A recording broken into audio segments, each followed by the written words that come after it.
Greetings, everyone. This is Dennis joining you from North Carolina, where we've had fantastic weather, a little cool, but it's been very dry. We do need some rain. We've had some forest fires, which is to be expected with conditions this dry. I want to engage with you uh, the first set of questions relating to process philosophies. And the very first question is, when you hear the word philosophy, what comes to mind? Well, what comes to my mind is thinking and the pursuit of knowledge, which once that knowledge has been completely integrated into one's thought processes, it becomes wisdom. Um, and it's a continual process. One should never be satisfied with what they perceive to be wisdom, because as additional information comes to bear on the issue at hand, the wisdom will be replenished or changed or whatever. So philosophy is really a process. Um, it's a process in which we're trying to satisfy, certain itches. One of the things that Whitehead said was, and also Aristotle, he said was that philosophy begins in wonder. We scratch the itch called wonder, and then at the end we still have wonder left. It's a continual process. It's also a process of joy, I think. One of the things that I sensed as Matt was giving his presentation was, there was an overarching sense of joy that he was expressing. So it's not drudgery. Philosophy is not drudgery. It's something that can be very satisfying intellectually, and it can be joyful. So another question that is asked is, what does it mean to be a philosopher?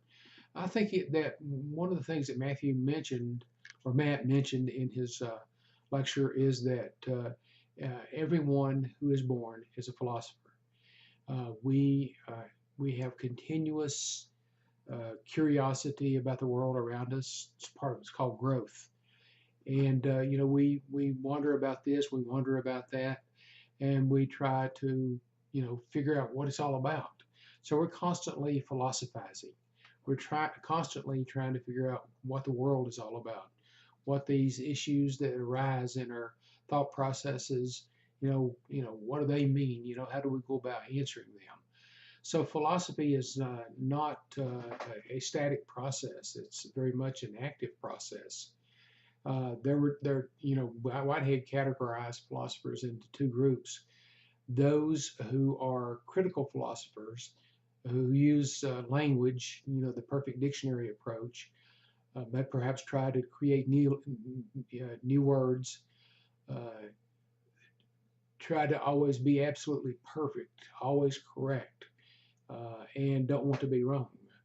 And then there are the speculative philosophers who are willing to take risks, who recognize that the world is uncertain, and that if they undertake certain endeavors, that there's risk associated with it, and quite often they may be wrong, embarrassingly wrong, but that's okay.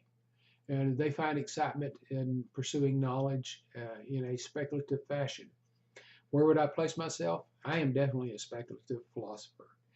I taking a dictionary or using language approach simply does not appeal to me. And I'm not afraid of being wrong, because I've been wrong a couple of times in my life. To be a philosopher is to engage with the world in pursuit of wisdom. We start off with wonder, we try to scratch that itch, and then we wind up in wonder.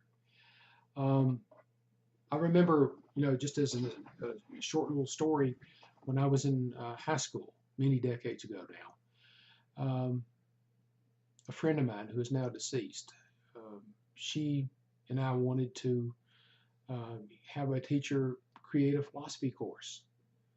And so we approached this teacher, and she explained to us, that one simply doesn't create a philosophy course. You got to have an educational training uh, to actually offer the course, in a meaningful way. And so the course was not offered. My friend subsequently did major in philosophy in college. I did not. I majored in mathematics. Um, but I've never lost my interest in philosophy. I've always been a defender of philosophers, the need for philosophy. As I was getting ready to retire, my last year at East Tennessee State University, a very close friend of mine, a colleague, uh, was complaining about how many philosophers the philosophy department had at that time, which I think was 9, which is kind of a hefty department. Only 20 majors, I think, if that many.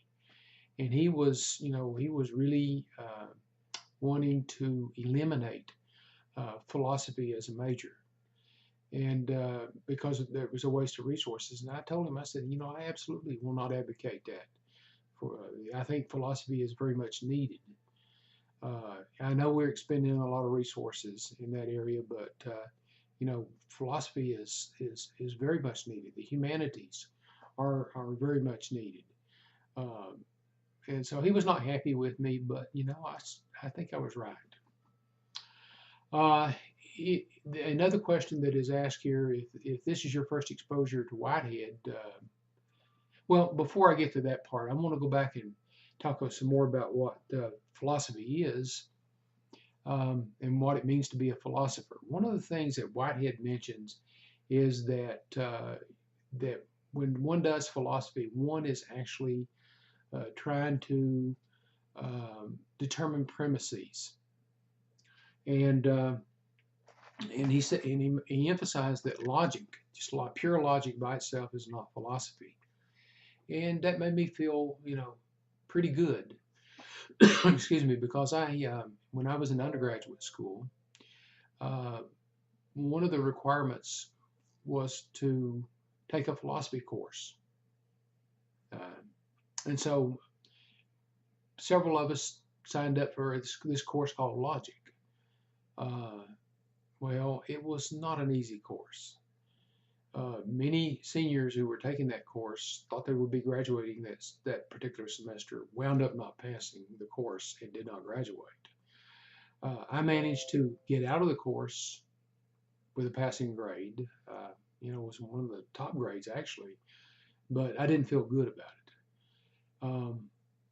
We always took the premises as given, and then we would work on the premises, to do logical manipulations. Well, that's not philosophy. According to what Whitehead said, the determination of those premises is what philosophy is all about. Now, I was kind of somewhat confused. Whitehead talks about this in Civilized Universe. He said, we have been assuming as self-evident the many actualities, their forms of coordination in the historic process, their separate importance and their joint importance for the universe and unity. The question I have about premises is, are they considered to be axioms, axiomatic, self-evident truths? We see them in actuality, and we make the assumption, that they are actually true. I know that in finance, axioms or premises or self-evident truths were very important for us. We had a list of 10 axioms that we followed in finance, and I was always, questioning these, and I was wondering why other people did not.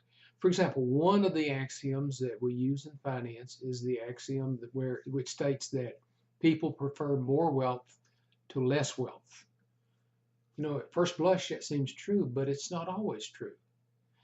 And so I think what Whitehead is telling us is that we need, when we're doing philosophy, we need to establish the veracity of our premises. And that's never going to be static. We're constantly going to have to be looking at those premises because they will change over time in all likelihood.